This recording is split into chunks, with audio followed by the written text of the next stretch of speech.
Kita awali informasi pertama dari Kota Batu. Saudara, bencana angin kencang melanda Desa Sumber Berantas, Kecamatan Bumiaji, Kota Batu. 1.000 lebih warga mengungsi karena kondisi desa mereka lumpuh akibat diterpa angin kencang pada Minggu siang. Selain itu, angin kencang yang melanda Kota Batu juga mengakibatkan 1 orang meninggal dunia.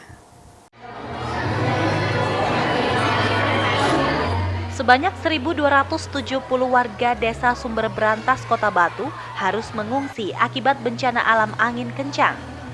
BPBD Kota Batu terpaksa mengevakuasi warga karena kondisi Desa Sumber Berantas yang lumpuh akibat diterjang angin kencang sejak Sabtu malam.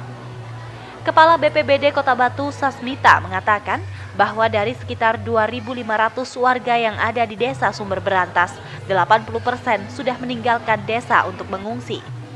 Para pengungsi ini ditampung di 7 posko penampungan. Mengungsi sampai sekarang berapa orang?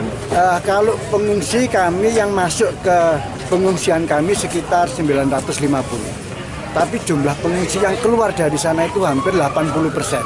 Jadi pengungsi itu ada yang langsung ke posko, ada yang ke rumah saudaranya, ada yang setelah masuk di posko didata itu diambil saudaranya di sini. Sehingga kami masih belum bisa menyampaikan secara valid data yang ada masuk di BPBD, tapi yang jelas kami upaya pertama adalah penyelamatan masyarakat terdampak yang ada di Sumber Berantas. Sedangkan Suliani, salah satu warga Desa Sumber Berantas, mengatakan bahwa rumah tempat tinggalnya tidak bisa ditempati lagi dan rusak parah setelah diterjang angin kencang. Nah, malam ya nggak kelihatan tak. Kondisinya? Iya, muter-muter kencang. Itu terus menerus atau sendiri? Apa? kalau rumahnya mbaknya?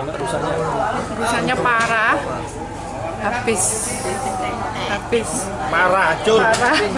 Nah, ketika mengungsi ke sini ada berapa orang keluarga ya? 7. 7 orang. Ya. Semuanya sehat. Alhamdulillah sehat.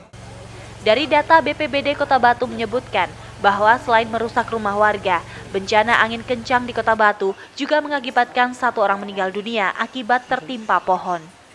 Tim Liputan Kompas TV Batu, Jawa Timur.